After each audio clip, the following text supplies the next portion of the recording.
आज हम 10वीं विषय में अध्याय 10 का नया टॉपिक, नया अध्याय वृत्त चालू करने वाले हैं। क्योंकि नाम से आप परिचित हो, कक्षा 9वीं में भी आपने इसके संबंध में पढ़ा है। वृत्त की आकृति कैसे बनता है, वृत्त के में मुख्य रूप से कौन कौन से बिंदु आते हैं, कौन कौन सी परिभाषिक शब्द हैं, उन पर थोड़ा सा हम विचार कर लें, थोड़ा सा उसको फिर से अध्ययन कर लें। चूंकि आप साल भर बीत चुका है, पिछले साल की बात है, एक बार फिर से उन बिंदुओं को देख लेते हैं। वृत्त कैसे बना जाता है, चूंकि आप परिभाषा, आपके पास कंपास बॉक्स होगा, कंपास बॉक्स में ये आपके कंपास बॉक्स का ही प्रकार है, जिसमें एक नोक होता है, दूसरा भाग जिसकी तरफ पेंसिल लगाया जाता है, और पेंसिल लगाने के बाद ये जो नुकीला भाग है, नुकीले भाग को हम स्थिर रखते हैं, और पेंसिल को ऐसे जब घुमाया जाता है तो उससे बनने वाली आकृति, जैसे मैं ब्लैक बोर्ड में भी आपको बता रहा हूं, उससे जो बनने वाली आकृति है वो वृत्त कहलाता है। स्थिर बिंदु, और इस प्रकार से हम ये बना रहे हैं।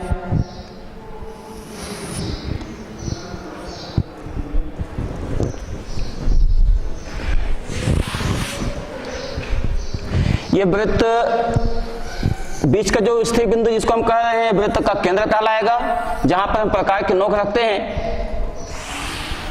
और प्रकार की नोक रखने के बाद जब गोल घुमाया जाता है, पेंसिल जिस रास्ते से घूमता है, इस प्रकार से वृत्ताकार मार्ग से घूमता हुआ एक चक्र पूर्ण होता है।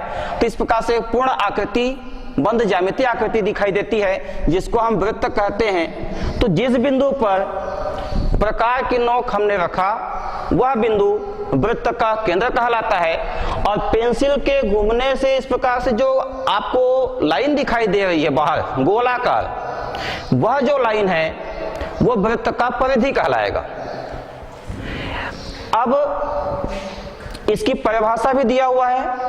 परिभाषा कहता है किसी समतल में, वृत्त की परिभाषा में, किसी समतल में एक बिंदु इस प्रकार से गति करता है कि एक निश्चित बिंदु से उसकी दूरी सदैव स्थिर रहता है, समान होता है। परिभाषा लिखा है सबसे पहले,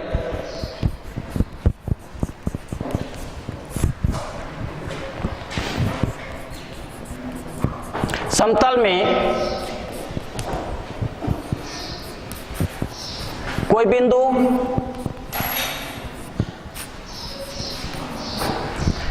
इस प्रकार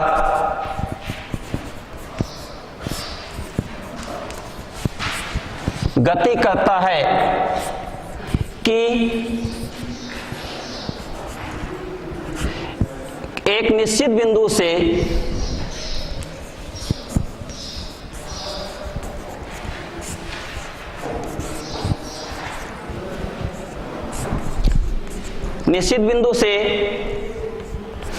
उसकी दूरी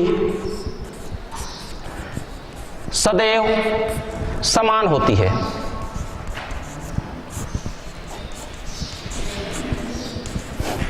या दूसरे शब्दों में इसको ऐसा भी कह सकते हैं, बिंदु समतल में स्थित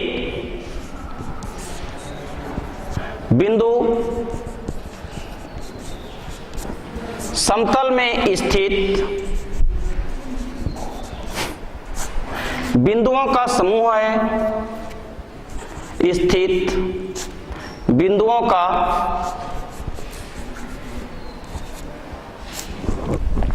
बिंदु समतल में स्थित, बिंदु नहीं, वृत्त समतल में स्थित बिंदुओं का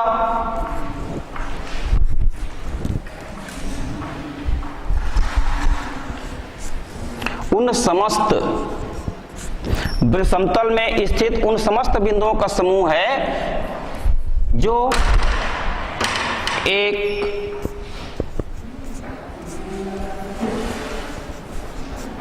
निश्चित बिंदु से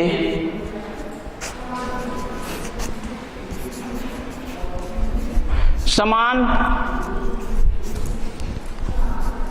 दूरी पर स्थित होते हैं।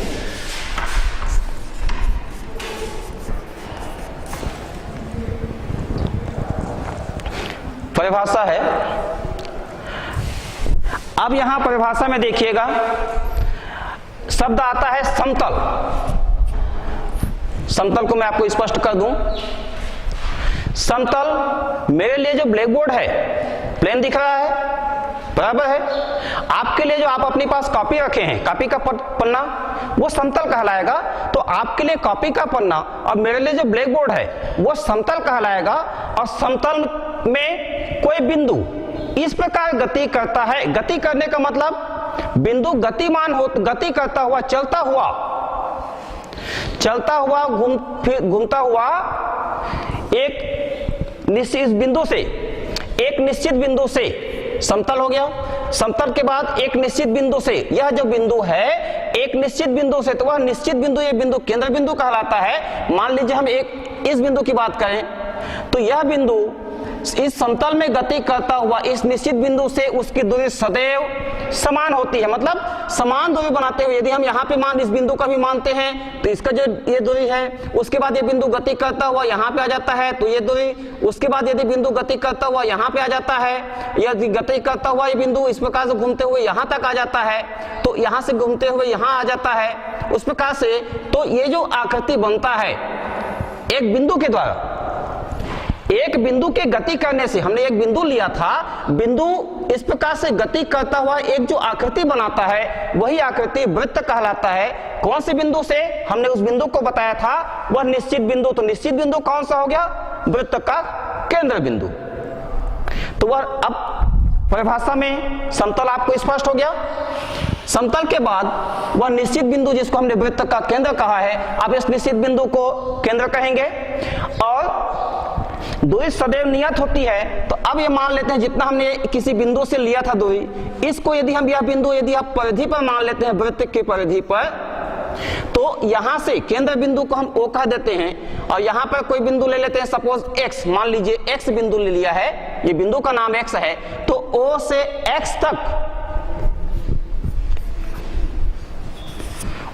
X तक ये दूरी कहलाएगी त्रिज्या। तो चित्र में, इस चित्र में O केंद्र बिंदु, परिधि पर स्थित X से O के बीच की दूरी OX,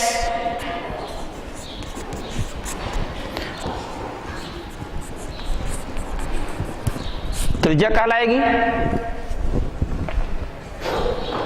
और ये लाइन को मैंने बताया था पहले आपको, वृत्त की परिधि कहलाएगी। तो फिर से हम आ जाते हैं,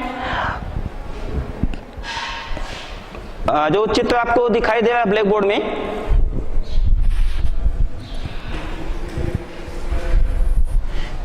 ये वृत्त का चित्र हो गया।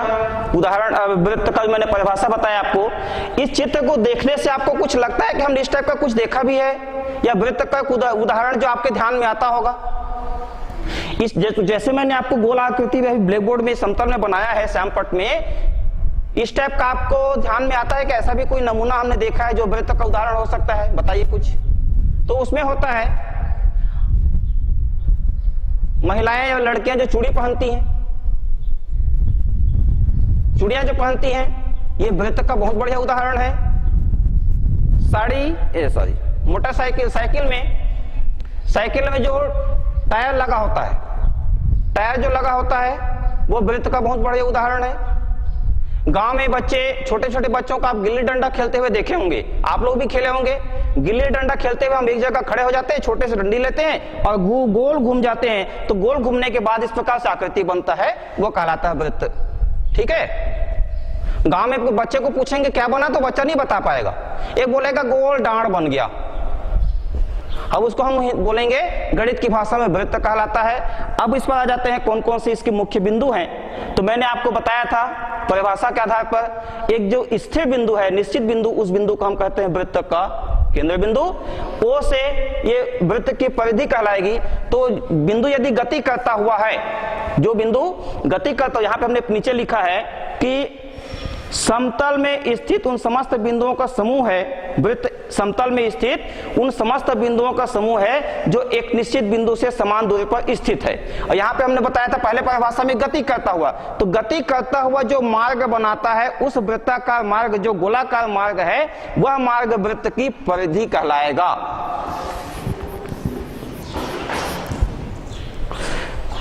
तो ये वृत्त की परिभाषा है। अब परिभाषा के आगे हम चलेंगे चित्र को लेकर के। परिभाषा को मैं मिटा देता हूं।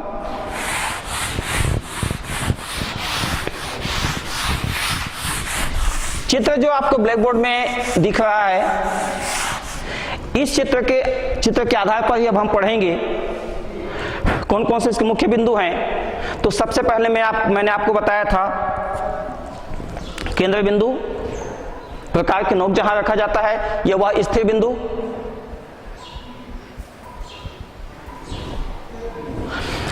वृत्त के त्रिज्या परिधि के स्थिर बिंदु से परिधि पर स्थित किसी बिंदु से केंद्र के बीच की दूरी वृत्त की त्रिज्या कहलाएगी।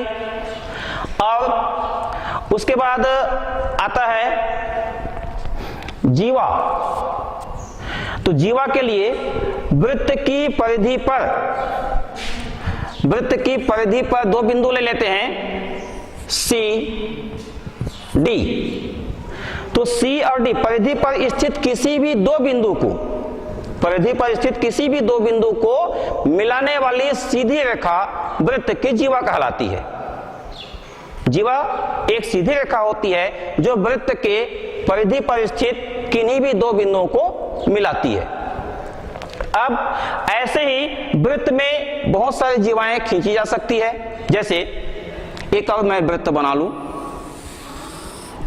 एक जीवा हो गया, एक इसका केंद्र बिंदु है, एक जीवा हो गया, ये जीवा हो गया। इस प्रकार से और जीवा हम बना रहे हैं। इस प्रकार से आपको चित्र में लगभग 5 या 6 जीवाएं दिखाई दे रही है। इन 6 जीवाओं में से, इन सभी जीवाओं में से ये जीवाएं बढ़ते क्रम में है। इससे बड़ी ये लाइन है, उससे बड़ी ये लाइन है, उसके बाद फिर से छोटी होती जा रही है। तो इनमें सबसे हम ध्यान से देखते हैं, सबसे बड़ी जीवा, अभी तो ये जीवा है, और इनमें से जो सबसे बड़ी जीवा है वह जो केंद्र बिंदु से होकर जाता है उसी को हम कहते हैं व्यास। वृत्त का व्यास।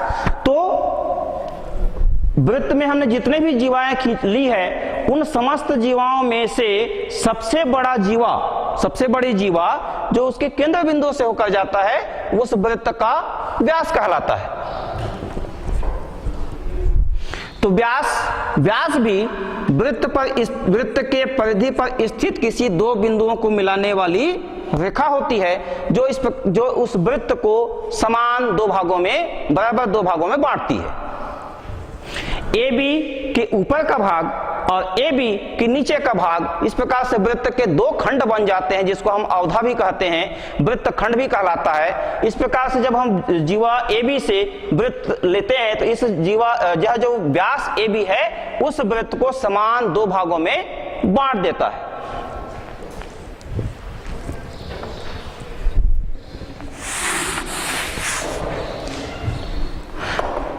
त्रिज्या स्पष्ट हो गया था। OX आपके इस चित्र में OX त्रिज्या है। OX वृत्त की त्रिज्या। अभी हमने CD को कहा था वृत्त की जीवा। और यहीं से अब हम ले लेते हैं दूसरे चित्र में अभी जो मैंने बनाया था, इस प्रकार से एक और चित्र बना लेते हैं। तो अब ये केंद्र बिंदु हो गया, केंद्र बिंदु से ए बी और ऐसा कोई और तो ए बी और ये एम मान लीजिए। तो ओ से एम त्रिज्या, ओ से ए भी त्रिज्या, ओ से बी भी त्रिज्या, और ए बी को हम केंद्र से जाता हुआ है तो वह व्यास है। अब त्रिज्या, व्यास, परिधि, ये जो शब्द आए हैं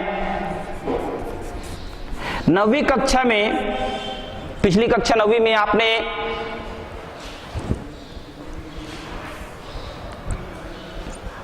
परिधि के बारे में आपको बताया जा चुका है कि व्यास और परिधि का एक निश्चित अनुपात होता है। व्यास और परिधि का एक निश्चित अनुपात होता है, परिधि बटे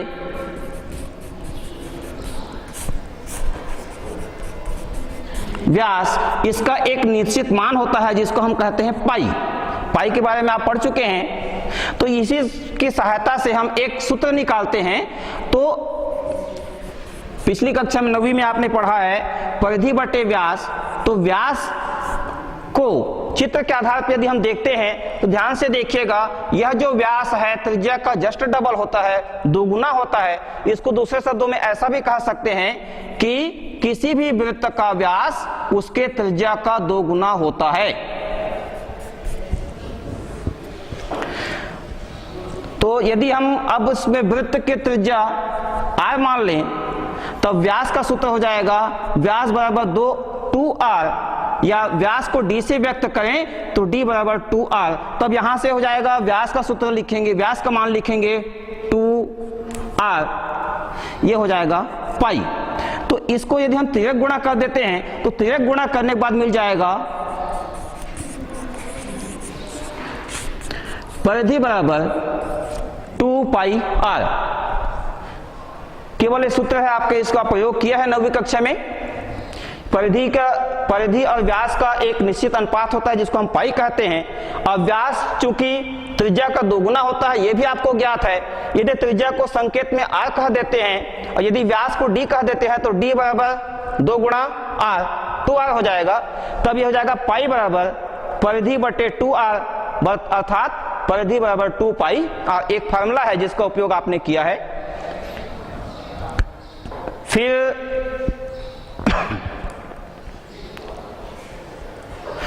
अब यदि वृत्त का संकेत यदि हम मान के चलें, परिभाषा बता दिया गया था, यदि हम त्रिज्या को अब r मानते हैं और केंद्र बिंदु को हम O कहते हैं, तो किसी भी वृत्त को व्यक्त करते समय, तो किसी वृत्त को व्यक्त करते समय आपके पूरे पुस्तक में अध्याय 10 जब तक हम पढ़ेंगे, वृत्त का अध्याय पढ़ेंगे, उसमें इस प्रकार से किसी भी वृत्त को दिखाने के लिए एक संकेत होगा COR।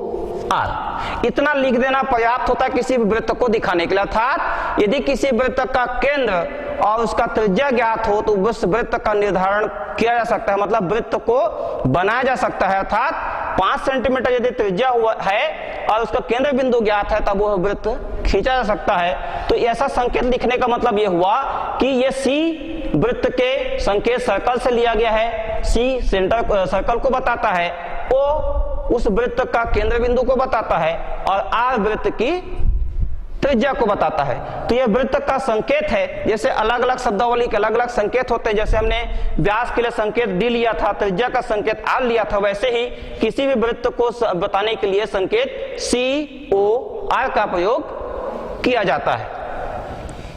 यह हो गया, अब स्पष्ट हो गया। अब इसके बाद देखेंगे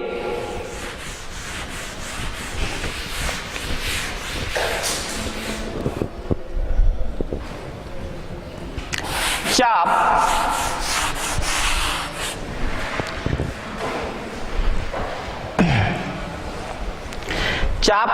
चाप किसको कहेंगे? तो वृत्त के सतत भाग में, वृत्त के परिधि के सतत भाग में किसी भी दो बिंदुओं के बीच की दूरी, परिभाषा है, परिभाषा को मैं आपको चित्र में स्पष्ट कर दूं। वृत्त का सतत भाग मतलब जो परिधि दिख रहा है, उस परिधि पर स्थित किसी भी दो बिंदुओं के बीच की दूरी। ये सतत भाग में मतलब इस घूमते हुए भाग में केंद्र बिंदु O ले लें, तो घूमते हुए भाग में कोई भी दो बिंदु ले लेते हैं। मान लीजिए पहला बिंदु P है और दूसरा बिंदु Q है। ये मैंने दो बिंदु लिया, बिंदु P और बिंदु Q। तो बिंदु P और बिंदु Q के बीच की दूरी जो सतत भाग में है, अर्थात यहां से घूमते हुए वक्र भाग में, ये कहलाएगा चाप PQ। तो P से Q की दूरी, इसको ये कहलाएगा चाप PQ। या इसको संकेत में ऐसा लिखेंगे, PQ को इस प्रकार से लाइन बना दिया जाता है, चाप PQ को बताया जा रहा है। तो चाप का मतलब, चाप और जीवा में क्या अंतर है ये भी देख लीजिए। जीवा उन दोनों बिंदुओं के बीच की दोनों बिंदुओं को मिलाने वाली सीधी रेखा होती है। ये जैसे हमने अभी कहा था CD जीवा है, यदि चित्र में CD जीवा है तो जीवा कौन सा है? C से D को मिलाने वाली सीधी रेखा। और CD चाप की बात करें तो बिंदु C से बिंदु D तक इस प्रकार से घूमते हुए जाने वाली जो वक्राकार रेखा होती है वो चाप कहलाएगी। यदि हम चाप CD की बात करें तो ये चाप CD घूमता हुआ भाग है और जीवा CD की बात करते हैं तो वह सीधी रेखा कहलाती है। तो यहां पर हमने जो चाप PQ लिया था, इस चाप PQ में एक जीवा PQ भी है।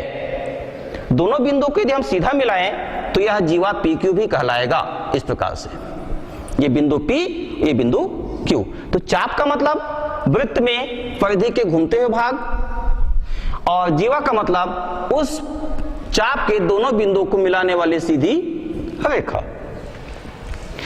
अब जैसे हम चाप की बात करते हैं तो चाप वृत्त का जो जीवा है यह वृत्त को दो भागों में बांट देता है। कोई भी हम जीवा लेते हैं या व्यास की बात करते हैं तो जीवा या व्यास वृत्त को दो भागों में बांटता है जो वृत्त खंड कहलाते हैं। तो जब हम वृत्त का जीवा लिए हैं, यह जीवा पूरे वृत्त को दो भागों में बांट रहा है।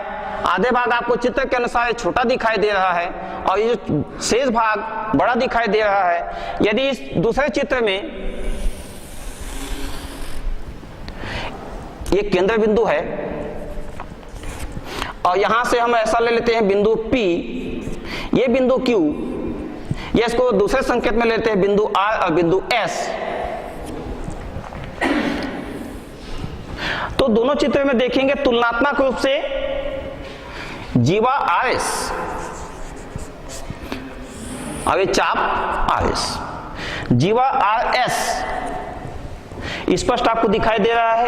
यह भी वृत्त को समान दो भागों में बांटता है। तो वृत्त को जब समान दो भागों में बांटता है तो वृत्त का जो परिधि है इस जीवा के साथ ही साथ, जीवा जैसे हम वृत्त पर खींचते हैं वह वृत्त का परिधि वृत्त के परिधि दो भागों में बढ़ जाता है।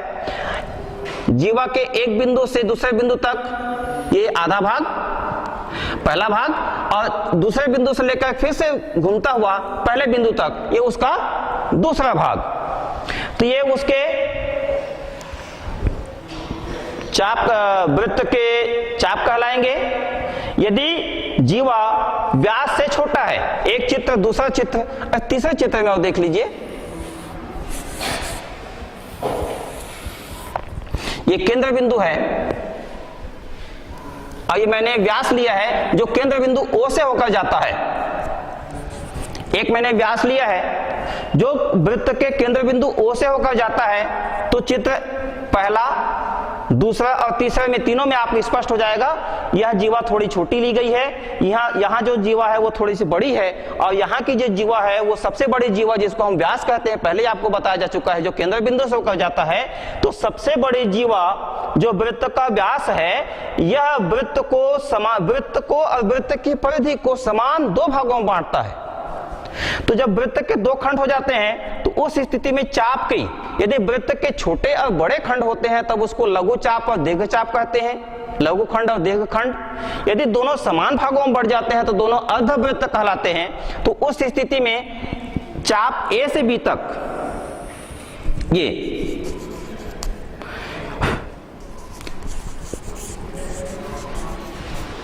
अर्धवृत्त कहलाएगा। यहां से हम चाप की बात करते हैं, चाप AB अर्धवृत्त होगा और जीवा RS है तो जीवा RS के लिए बिंदु R से बिंदु S तक ये जो घूमते हुए भाग जिसको हम चाप कहते हैं, तो चाप RS, R से S तक ये लघु चाप। लघु चाप का मतलब आधे भाग से कम। ये आपके चित्र में स्पष्ट दिखाई दे रहा है। वृत्त के आधे भाग से यदि छोटा है, यहां से ये इस S, R से लेकर के S तक, तो वो लघु चाप कहलाएगा। और उसी के साथ बिंदु S से होता हुआ बिंदु R तक, इसको जब हम कहेंगे चाप S R, तो ये हो जाएगा दीर्घ चाप। तो चाप RS लघु चाप जो छोटा दिखाई दे रहा है और चाप SR ये कहलाएगा दीर्घचाप। इस प्रकार से जब हम किसी वृत्त में जीवा खींचते हैं तो वह जीवा वृत्त को दो भागों में बांटता है जो वृत्तखंड कहलाते हैं, और परिधि भी उसके साथ ही साथ दो भागों में बढ़ जाती है। परिधि के छोटे भाग, यदि वह वृत्त को समान भागों में ना बांट पाए, छोटा या बड़ा होता है, तो उस स्थिति में वृत्त की परिधि के छोटा हिस्सा जो घूमता हुआ भाग है वो लघुचाप कहलाएगा, और बड़ा जो हिस्सा है वो दीर्घचाप कहलाएगा। तो वृत्त के त्रिज्या समझ में आ गया, जो मैंने पहले बताया था। केंद्र बिंदु से त्रिज्या फिर से देख रही, केंद्र बिंदु से परिधि के किसी बिंदु को मिलाने वाली रेखा त्रिज्या कहलाएगी, और वृत्त के परिधि पर स्थित किन्हीं भी दो बिंदुओं को मिलाने वाली रेखा वह जीवा कहलाता है, और वही जीवा यदि केंद्र बिंदु से होकर जाए तो वह जीवा वृत्त का व्यास कहलाता है। और मैंने आपको अभी संबंध भी बताया था कि व्यास त्रिज्या का 2 गुना होता है, ठीक है। उसी से संबंधित एक और वृत्त से संबंधित सूत्र आपने पढ़ा होगा, वृत्त का क्षेत्रफल बराबर पाई आर स्क्वायर। ये 2 सूत्र हैं जो आप 9वीं में पढ़ चुके हैं। यहां आपको चाप बताना है, क्योंकि चाप का उल्लेख मैंने कर दिया, चाप समझ में आ गया। घूमता हुआ जो भाग है, जो वक्र भाग है, इस भाग की और सीधे भाग की लंबाई, उसी को दो प्रकार से पढ़ा जा सकता है। यदि सीधे रेखाखंड की लंबाई कहेंगे तो वह कहलाएगा जीवा, और उसी को यदि हम घूमते हुए भाग में लेंगे, परिधि के सतत भाग में लेंगे, तो परिधि के सतत भाग में लेंगे तब वो कहलाएगा चाप। कंफ्यूज मतलब इसमें आपको कोई संदेह ना हो कि चाप क्या होता है, जीवा क्या होता है। तो जीवा एक सीधी रेखा होती है, और चाप जो होता है उसके वृत्त के परिधि के सतत भाग की लंबाई जो घुमावदार होता है। यदि वह जीवा व्यास से छोटा है तो वृत्त 2 भागों में बढ़ जाता है, एक भाग छोटा एक भाग बड़ा। तो परिधि के छोटे हिस्से को हम लघुचाप कहेंगे, और परिधि के बड़े हिस्से को दीर्घचाप कहेंगे। यदि वह व्यास है तब उस स्थिति में वृत्त 2 बराबर भागों में बढ़ जाता है, जिसका पहला भाग भी अर्धवृत्त होता है, दूसरा भाग भी अर्धवृत्त होता है। अर्धवृत्त कहने का मतलब वह जो भाग है पूरे वृत्त का आधा होता है। जैसे कि आप चित्र में देख भी पा रहे हैं, चित्र में दिखाई दे रहा है। ये आधे वृत्त की बात करते हैं तो संपूर्ण वृत्त का क्या है, ये आधा है, लगभग आधा है, लगभग आधा नहीं, पूरा आधा मानेंगे इसको, क्योंकि ये केंद्र बिंदु से होकर जाता है। तो आपको स्पष्ट हो गया, चाप, जीवा, व्यास, ठीक है। चाप आपको समझ में आ गया, जीवा समझ में आ गया, व्यास समझ में आ गया। अब उसके बाद ये मैंने बताया था अर्धवृत्त, लघुचाप, दीर्घचाप, ये सभी बातें मैंने आपको बताई। स्पष्ट हो गया। ये 3 प्रकार का चित्र मैंने इसलिए बताया था, यहाँ पर जीवा थोड़ी छोटी ली गई है, थोड़ा सा बड़ा लेते हैं, और जीवा को और बड़ा लेते हैं यदि वो केंद्र से होकर जाता है, जिसको हम व्यास कहते हैं। तो इसमें आपको स्पष्ट हो जाता है लघुचाप कहाँ पर है, दीर्घचाप कहाँ पर है, और अर्धवृत्त कहाँ बनता है। अर्धवृत्त कब बनेगा, जब वह जीवा व्यास कहलाएगा, अर्थात केंद्र बिंदु से होकर जाएगा, तब समान भागों में बांटता है। यदि जीवा व्यास से छोटा हो जाएगा, जैसे आपको चित्र में दिखाई दे रहा है, तो इस छोटे जीवा जो व्यास से छोटा है, तो इसके आधार पर वह वृत्त लघुचाप और दीर्घचाप बनाता है। हो गया, इतना समझ में आ गया। आगे बढ़ते हैं, देखिए। तो आज अभी हमने देखा वृत्त के अंतर्गत त्रिज्या, व्यास, चाप, लघुचाप, दीर्घचाप, परिधि।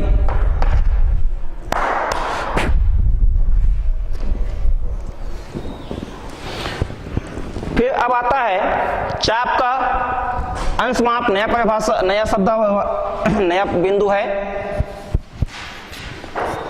चाप का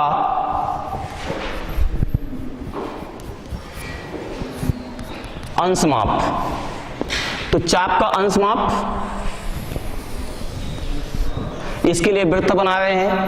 वृत्त में चाप लेंगे, और चाप के लिए आपको बताया गया था सबसे पहले जब हम वृत्त खींचते हैं तो उसका केंद्र बिंदु बता दें। और चाप के लिए परिधि का कोई 2 बिंदु लिया जाता है, तो परिधि पर हम बिंदु लेते हैं ए, पहला बिंदु, दूसरा बिंदु लिया बी। वृत्त के परिधि पर 2 बिंदु लिया ए और बी। तो दोनों चाप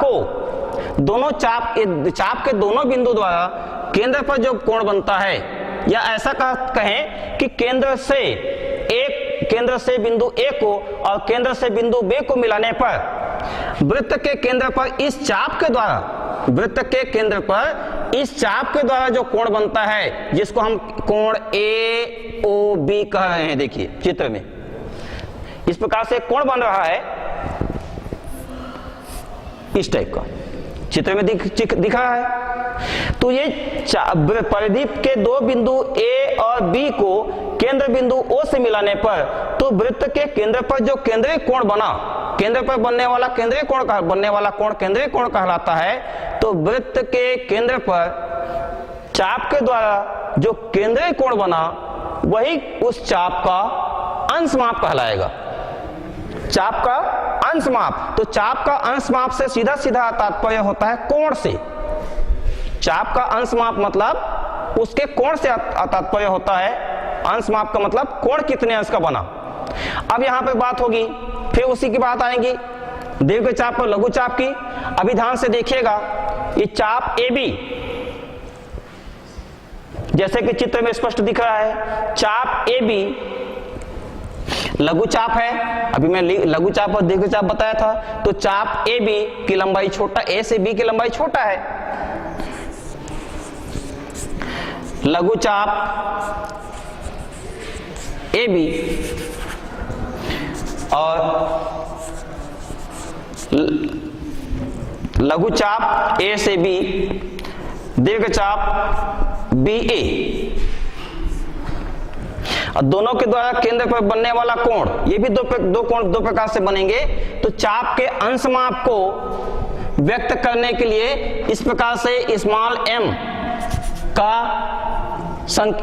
एम संकेत का प्रयोग किया जाता है। स्मॉल एम चाप के अंशमाप मतलब कोण को बताता है। और यहां यदि हम कह देते हैं ए बी, तो ये इसका मतलब तात्पर्य ये हुआ कि चाप ए बी, चाप का अंशमाप मतलब चाप ए बी का अंशमाप, चाप ए बी वृत्त के केंद्र पर कितना कोण बनाता है, चांदे से मापा जा सकता है। तो चांदे से मापा जा सकता है, उसके आधार पे उस कोण को हम 30 अंश, 40 अंश, 60 अंश, 45 अंश जो कोण बनता है उसके आधार पे हम कह सकते हैं कि चाप का अंशमाप न्यून कोण है, समकोण है या अधिक कोण है। तो लघु चाप ए बी और दीर्घ चाप बी ए। तो लघु चाप ए बी के द्वारा जो कोण बनता है वो 180 से छोटा, जब तक चाप लघु चाप है तो उसके द्वारा बनने वाला कोण 180 अंश से छोटा होगा, जिसको हम ऐसा कहेंगे लघु चाप ए बी का अंशमाप। लघु चाप ए बी का अंशमाप एम ए बी, दीर्घ चाप बी ए का अंशमाप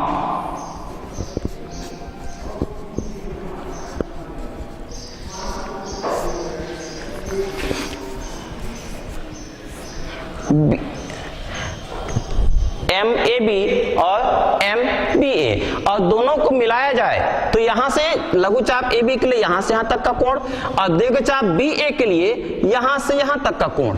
तो दोनों के यदि मिला देते हैं तो आप ध्यान से देखिएगा पूरा वृत्त का कोण बन गया यहां तक लघु चाप के लिए। और ये वाला जो भाग है जिसको हम चाप बी ए को बोल रहे हैं, तो चाप बी ए के द्वारा केंद्र पर बनने वाला कोण ये चाप बी ए का अंशमाप है और नीचे वाला चाप ए बी का अंशमाप है।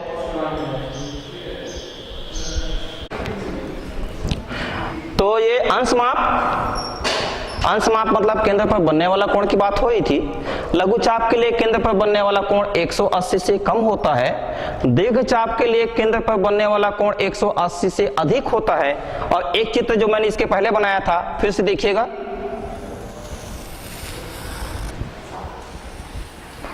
ये केंद्र बिंदु है और इसको यदि मैं ऐसा कह दूं केंद्र बिंदु O और ये ए बी है।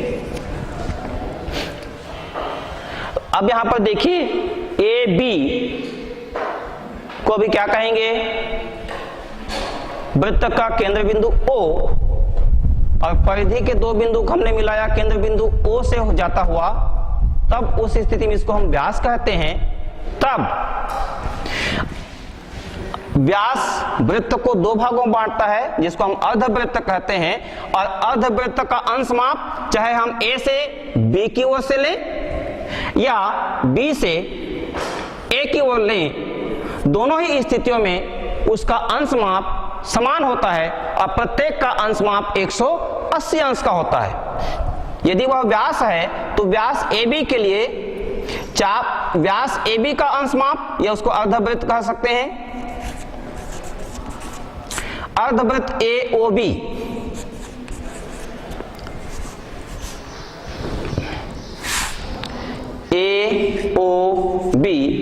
का अंश माप, अर्धवृत्त इसको हम AOB बोले या BOA बोले, दोनों समान होता है। हम किसी एक को बता रहे हैं तो AOB जो अर्धवृत्त है, अर्धवृत्त का अंश माप 180 अंश होता है। इस पर परीक्षा में प्रश्न भी बनता आता है, खाली स्थान में भी प्रश्न पूछा जा सकता है। किस टाइप का प्रश्न बनता है? अर्धवृत्त का अंश माप खाली स्थान होता है। खाली स्थान के लिए प्रश्न बन गया, अर्धवृत्त का अंश माप खाली स्थान होता है। तो उत्तर क्या हुआ?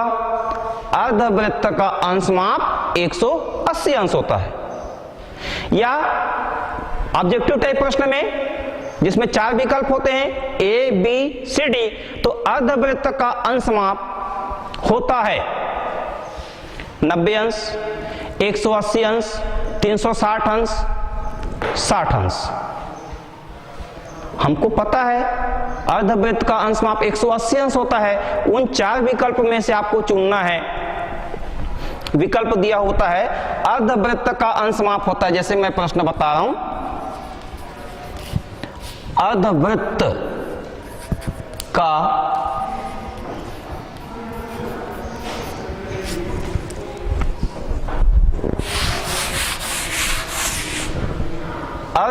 का अंश माप होता है। पहला विकल्प में दिया है 90 अंश, दूसरे विकल्प में दिया है 180 अंश, तीसरे विकल्प में दिया है 360 अंश, चौथे विकल्प में दिया है 0 अंश या 60 अंश।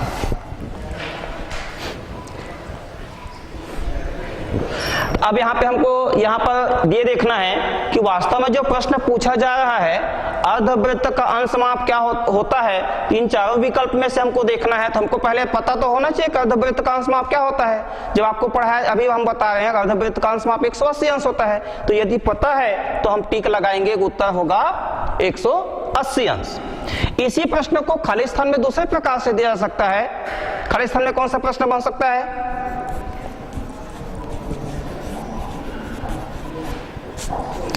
अर्धवृत्त का अंश माप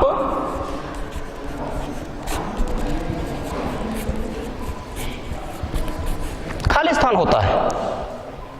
तो परीक्षक दृष्टि से इसमें 1 नंबर का प्रश्न बनता है, छोटा सा टॉपिक है और सिलेबस से है। तो अर्धवृत्त का अंश माप खाली स्थान होता है। तब यहाँ पे खाली स्थान में हम क्या लिखेंगे? हमको पता है अर्धवृत्त का अंश माप 180 अंश होता है। इस प्रकार से इस पर 2 छोटे छोटे प्रश्न बन सकते हैं। ऑब्जेक्टिव से भी प्रश्न आ सकता है, ऑब्जेक्टिव टाइप का प्रश्न बना सकता है और खाली स्थान से भी संबंधित प्रश्न बना सकता है। यह हो गया अंश माप। तो अंश माप आपको स्पष्ट हो गया। अंश माप का मतलब फिर से हम बताएं, वृत्त के चाप के द्वारा केंद्र पर बनने वाला कोण, यह वृत्त का अंश माप कहलाता है। अभी मिटा दें।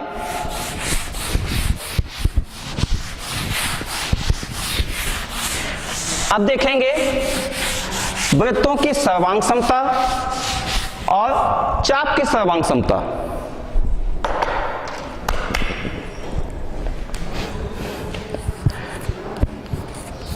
वृत्तों की सर्वांग समता। सर्वांग समता शब्द से आप परिचित हैं, कक्षा 9वीं में इससे संबंधित कुछ प्रमेय भी थे। सर्वांग समता का मतलब होता है कोई ज्यामितीय आकृति, ऐसी 2 ज्यामितीय आकृति जिनके आकृति और आकार दोनों समान हो। ये उसको सामान्य व्यवहार में हम ऐसा कह सकते हैं कि दो ऐसी आकृतियां जो एक दूसरे को पूर्णतः ढक ले। सर्वांग समता का मतलब है हथेलियां देख रहे हैं आप लोग दोनों, ये दोनों समान, दोनों आकार में समान है। यदि मैं इस हथेली को एक के ऊपर एक ऐसा रख लूं तो है तो दो, लेकिन पहली हथेली दूसरी हथेली को ढक लिया और दूसरी हथेली पहली हथेली को ढक लिया। तो इस प्रकार से है तो दो आकृति, लेकिन जब एक आकृति के ऊपर दूसरा रखा जाता है तो पूर्णतः ढक लेता है। तो किसी आकृति में ढकने का या दोनों आकृति जब समान होते हैं और दोनों आकृति एक दूसरे को ढक लेते हैं तब उन आकृतियों को हम कहते हैं सर्वांग सम आकृति। सर्वांग सम आकृति में जैसे हम दो त्रिभुज की बात करें, ये दो त्रिभुज लगभग एक जैसे हैं, एक त्रिभुज को दूसरे के ऊपर रख के या दूसरे त्रिभुज को पहले के ऊपर रखा जाए तो ये दोनों एक दूसरे को ढक लेंगे। तो सर्वांग समता शब्द का मतलब हुआ कि ऐसे दो ज्यामितीय आकृतियां जिनके आकृति और आकार समान हो और एक दूसरे के ऊपर रखने से एक दूसरे को ढक ले, वो कहलाएंगे सर्वांग सम आकृति। अभी हम किसके बारे में पढ़ेंगे? वृत्तों की सर्वांग समता। एक वृत्त से नहीं, इसमें दो वृत्त लेंगे और हमको देखना है कि दो वृत्त कब सर्वांग सम होंगे। थोड़ा सोचिए, आपके पास दो वृत्त है, अपने हिसाब से सोच लीजिए दो वृत्त किस टाइप के हैं। दो वृत्त हैं, दो वृत्त सर्वांग सम होने के लिए मतलब एक दूसरे को ढकने के लिए क्या आवश्यक है? तो उसके लिए जब दो वृत्त एक दूसरे को ढकेंगे कब? जब दोनों का आकार एक जैसा होगा। छोटा वृत्त बड़े को तो नहीं ढक पाएगा। यदि हम दो वृत्त बड़ा छोटा लेते हैं तो बड़ा वृत्त छोटे को ढक तो लेगा, लेकिन छोटा वृत्त बड़े को नहीं ढकेगा, तो उसको हम सर्वांग सम नहीं कहेंगे। सर्वांग सम होने के लिए आवश्यक क्या है कि दोनों वृत्तों के आकार एक जैसे हों। तो आकार, वृत्त का आकार किससे निर्धारित होता है? वृत्त छोटा या बड़ा किस पर निर्भर करता है? किसी वृत्त का आकार या कोई वृत्त छोटा या बड़ा होता है वो किसके आधार पर होता है? वृत्त की त्रिज्या। ठीक, वृत्त की त्रिज्या जितना होगा उसी के आधार पर हम वृत्त का निर्माण करेंगे। और यदि हम 3 सेंटीमीटर त्रिज्या का वृत्त लेते हैं, मान लीजिए थोड़ी देर के लिए,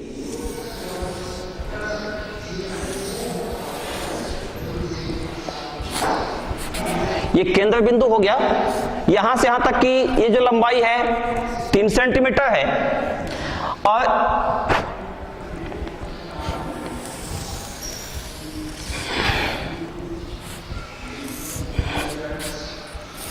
दूसरा वृत्त लिया,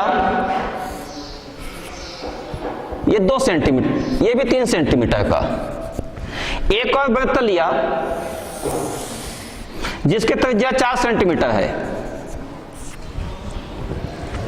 3 वृत्त आपके ब्लैक बोर्ड में दिखाई दे रहा है। पहला वृत्त जिसका केंद्र बिंदु O, यहां से लेकर के ये लंबाई त्रिज्या OA 3 सेंटीमीटर। दूसरा वृत्त O डैश, वृत्त का केंद्र O डैश और ये बिंदु O से B तक जिसकी त्रिज्या भी 3 सेंटीमीटर। और तीसरे वृत्त जिसका केंद्र भी O डैश लेंगे और इसके लिए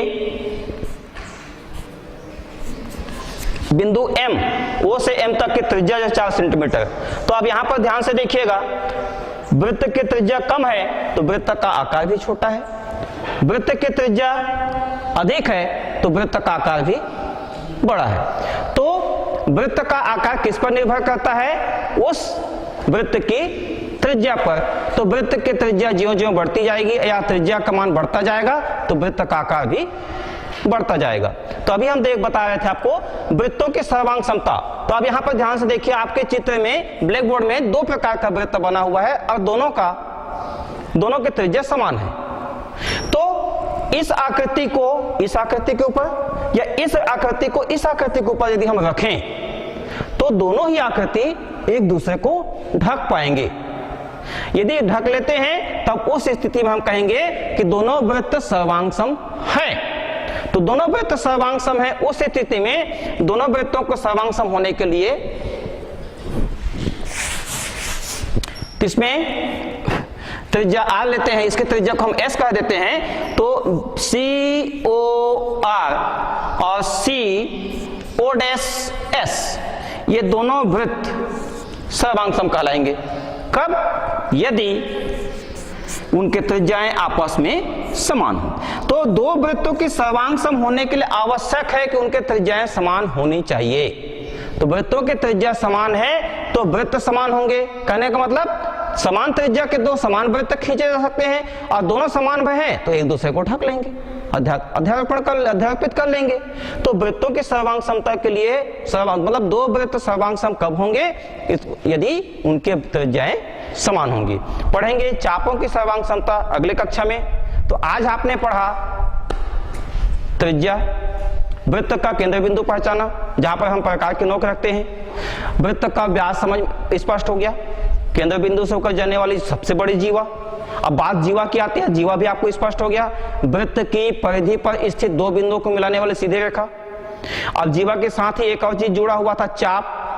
चाप आपको समझ में आ गया, सतत भाग की घुमावदार भाग की लंबाई वो चाप कहलाता है। चाप, जीवा, व्यास। उसके बाद मैंने आपको समझाया था चाप का अंश माप। अंश माप मतलब वृत्त के परिधि पर स्थित चाप के दोनों छोर, चाप के दोनों छोर को केंद्र से मिलाने पर जो केंद्र में कोण बनता है उस कोण को जैसे मैंने बताया था तो OAB, तो ये जो कोण बनता है इसको हम कहते हैं कोण AOB या इसी को कहेंगे चाप AB का अंश माप। यहां तक हम पढ़े थे।